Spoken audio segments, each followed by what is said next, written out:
Okay, so picture the scene. It's January 2026. We're in Davos, Switzerland. Mhm. The snow is coming down, the air is freezing, and inside the Congress Center, the mood is, well, it's heavy. It's definitely not a party vibe this year. No, exactly. There's talk in the hallways about a recent peace agreement. People are anxious about the global economy. Trust is low.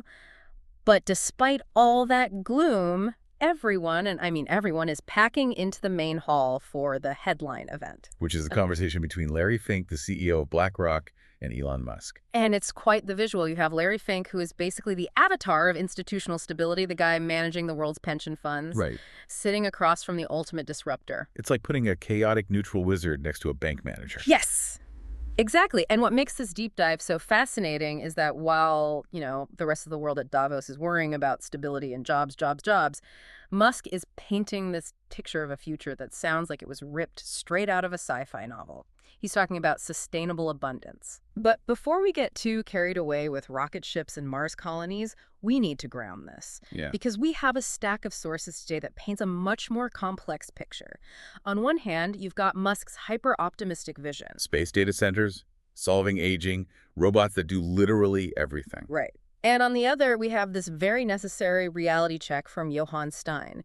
He's an AI expert who released a critical analysis of this very meeting. And Steyn argues that this abundance Musk promises is a myth, or at least a dangerous illusion, if we don't fix the political and economic systems underneath it. So our mission today is to unpack that tension. Exactly. We're going to look at what a future of ubiquitous AI actually looks like, the physical bottlenecks that might stop us from getting there, because apparently we're running out of electricity, Right. and the social price tag that Steyn warns we might have to pay. It's the clash between engineering a utopia and the messy reality of human politics. Okay, let's dive in. I want to start with the philosophy because Musk didn't just talk tech specs. He got weirdly deep, really fast. He used this phrase, a tiny candle in a vast darkness. He did.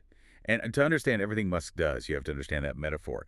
He sees consciousness, human life, thinking, feeling, as this tiny flickering candle in a dark, empty universe. He even made a joke about aliens, right? He did, yeah. He told the audience that despite SpaceX having something like, 9,000 satellites in orbit, they have never once had to maneuver around an alien spaceship. And he followed that up by saying, I am an alien, which got a laugh, but... But nobody really laughed that hard because the point he was making was actually pretty somber. He's saying, look, we haven't seen anyone else out there. We might be it. We're the only ones. And because we're it, we are incredibly fragile.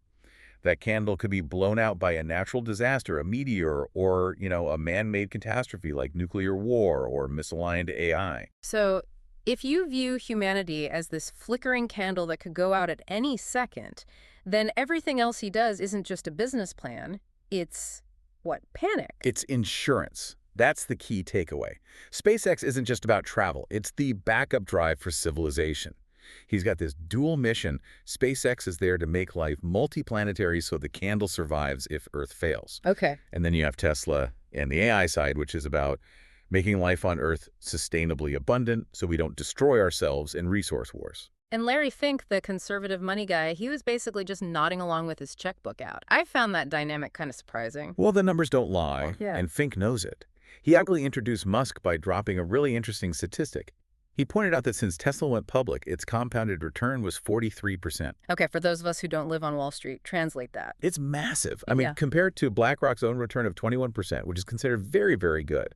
Fink was using this to essentially scold European investors. Really? Yeah, he was saying, look, you guys in Europe played it safe. You bet on stability. We bet on the crazy engineer who sleeps on the factory floor, and we got double the returns. So he's validating that in this new economy, risk-taking isn't just gambling. It's the only way to actually make money. Exactly. It was a massive financial endorsement of Musk's entire philosophy. Okay, so the money is on board. Now let's get to the part that made me literally pause the recording. The robots. Because Musk defines abundance in a way that kind of broke my brain. He says we're heading for a future where goods and services are so cheap and available that human needs are just saturated. He literally said you won't be able to think of things to ask a robot to do. Which, first of all, challenge accepted. I can think of a lot of things. But his prediction is that there will eventually be more robots than humans. And the timeline, he's saying Tesla Optimus robots will be doing complex factory tasks by the end of this year, 2026, Yeah. and selling to you and me by the end of A 2027. bold claim. Bold. It sounds delusional. I mean, 2027 is effectively tomorrow. I have a robotic vacuum that still gets stuck on the fringe of my rug and screams for help, and he thinks we're going to have a humanoid robot folding laundry and watching our kids in 12 months. Is he actually serious? Oh, he is dead serious. And yeah, it sounds impossible to us because we live in linear time.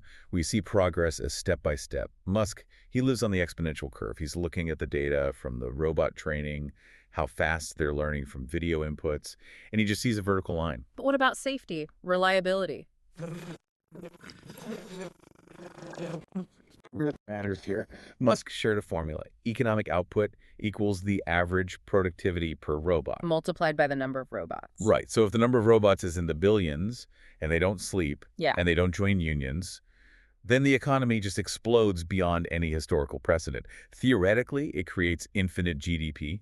But, and there is always a huge but when you talk about infinite money, this is where we have to bring in Johan Steyn. Because while Musk is counting robots, Steyn is looking at the social contract. Precisely. Steyn's analysis is titled The Myth of Automatic Abundance, and that title does a lot of heavy lifting. He acknowledges that productivity will rise. He doesn't even really doubt that tech will work eventually. Sure. But he argues that abundance is not a technology outcome. It's a political and economic choice. This goes back to the who owns the robots question, doesn't it? It does. Steyn points out the ownership problem.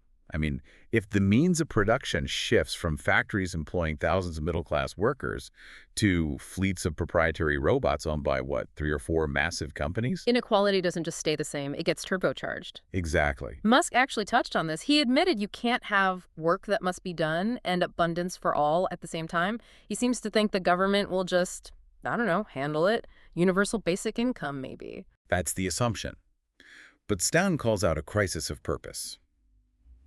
At Davos, the mantra from the politicians was, jobs, jobs, jobs. Everyone is terrified of automation. And Steyn asks a very uncomfortable question. What happens to human dignity and social stability when large groups of people are simply no longer needed for economic output? It's not just about the money, it's about feeling useful. Exactly. And Steyn isn't just talking theory. He brings a specific perspective from South Africa. In South Africa, you already have really high youth exclusion, high unemployment. He warns that this purpose problem isn't some future dystopia there. It's a current reality. And it causes instability. Massive instability. If you tell a population, hey, the robots are making everything great, but they don't have a paycheck to buy any of it, and they don't have a job to give them a sense of place in the world, well, that's not abundant. That's a powder keg. Right. So we have a huge social bottleneck. But even if we solve that, even if we figure out UBI and the meaning of life, Musk pointed out a physical bottleneck that I hadn't really thought about. It's not the chips, it's the wall socket. It's the power, the literal electricity required to run these new brains. So we're building these massive AI brains, but we can't plug them in. The stats are staggering. Yeah. AI chip production is growing exponentially, doubling and doubling again. But our electricity supply, the grid, it's growing at maybe 3 or 4% a year. Musk said explicitly that the limiting factor for AI deployment is electrical power. So we're about to have more chips than we can turn on. Pretty much. Unless you're China, apparently. Yeah. Musk seemed pretty impressed by their numbers. Yeah. Well, he noted that China is deploying over 1,000 gigawatts of solar a year. Meanwhile, the U.S. is hampered by high tariff barriers on solar panels, making it harder to scale up that fast. But Musk had a solution for the U.S. He claimed you could power the entire United States with a patch of solar panels that's, what, 100 by 100 miles? Roughly 160 kilometers square. He suggested a corner of Nevada or Utah. Yeah. Physically, the physics works. It's doable. But Steyn jumps in here again with a strategic warning. He notes that grid fragility, like what they experience in South Africa with rolling blackouts, that becomes a strategic disadvantage in the AI age. Because if the power goes out, the genius robot is just a paperweight. Exactly. If you can't power the AI 24/7, you can't compete globally. Doesn't matter how many smart people or smart chips you have. If the lights go out, the intelligence goes offline. So Earth is running out of power sockets, and the grid is too slow. What does Musk do? He looks up. This was the part of the transcript where I had to stop and read the notes twice. He wants to put the data centers in space. This is where we get back to that sci-fi novel. But the logic is actually grounded in hard economics. Okay, walk me through this. Why space? Is it just because he happens to own a rocket company? Well, that helps. The key breakthrough SpaceX is chasing this year is full reusability for Starship. If they pull that off, the cost of getting 1 pound of stuff to space drops below $100. Wow. That is comparable to air freighting a package from New York to London. Okay, so shipping the servers to orbit becomes cheap, but why put them there? Just to save on land. No, it's about the two things AI needs most: energy and cooling. Let's talk cooling first. Do you know how much water a data center uses? I just know they get hot. Incredibly hot. On Earth, cooling a massive AI cluster requires millions of gallons of water or massive amounts of electricity for air conditioning. It's environmentally taxing, it's expensive. Mm. But in space, It's cold. it's incredibly cold. If you position the data center so it's in the shadow blocking the sun, the ambient temperature is 3 degrees Kelvin. Which is very cold. It's near absolute zero. It is the ultimate heat sink. You don't need water, you don't need fans, you just radiate the heat away into the void. Huh. Musk called it a no-brainer. And the power. Solar panels in space are about 5 times more effective than on Earth. No clouds, no atmosphere to filter the light, and no nighttime if you're in the right orbit. It's 2047 peak energy. So you have unlimited solar power and free cooling. Precisely. Musk predicts that within 2 to 3 years, the lowest cost place to run heavy AI compute, the training runs for the next GPT, will be in orbit. That is just wild. Solar-powered AI satellites beaming answers down to Earth. It sounds perfect until you remember Steyn's point about who owns the satellites. Right. It creates an even greater distance, literally, between the owners of the infrastructure and the people on the ground. I mean, if the brain of the global economy is floating in orbit, owned by one guy, That is a level of leverage we have never seen in history. not even close. So we have space brains. What does this all mean for the timeline of, human intelligence? Musk was throwing around some dates that feel uncomfortably close. He was very specific.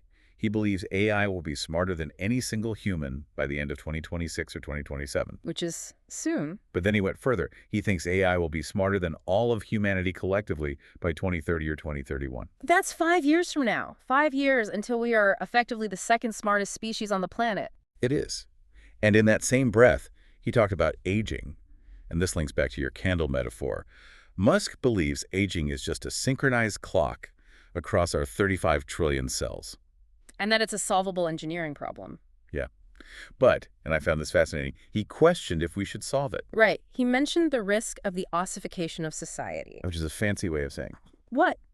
Basically, if people don't die, ideas don't die. If the old guard lives forever, they never give up power.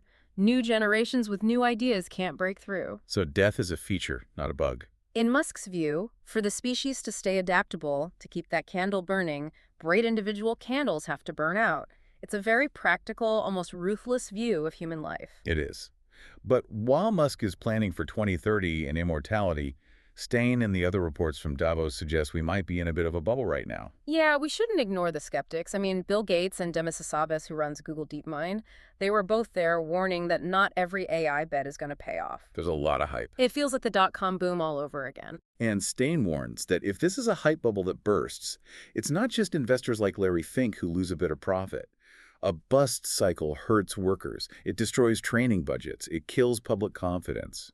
So while Musk sees a straight vertical line to the stars, the road might be a lot bumpier and filled with potholes. It really feels like we're looking at two different movies playing on the same screen. Yeah. Movie A is the sci-fi reality of space servers, robot butlers, and solving death. And Movie B is a cautionary documentary about inequality, grid failure, and social unrest. And the listener has to decide which movie they think we're actually in. Or, more likely, we're in some chaotic mashup of both. Musk ended his talk with a quote that I think sums him up perfectly. He said, "It is better to be an optimist and wrong than a pessimist and right." Which is a lovely sentiment for an entrepreneur, right? Yeah. You have to believe the impossible to build it. But it is maybe less comforting for a policymaker. Right. If you're a pessimist and you're right, you prepared for the disaster. If you're an optimist and you're wrong, You drive off a thus. cliff smiling. Exactly. Yeah. Stan's closing thought was much more grounded. He said, trust is not a slogan.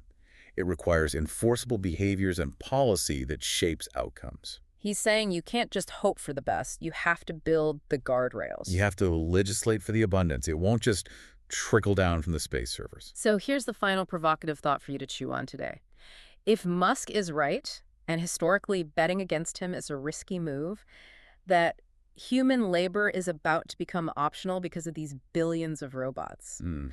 And if Steyn is right that abundance is a political choice, are we preparing our political systems for a post-work world as fast as we are building the robots? Because if the robots are coming off the line in 2027, We have about 18 months to figure it out. I'm not sure the laws are ready. Something to think about while you ask ChatGPT to write your emails. Thanks for listening to The Deep Dive. See you next time.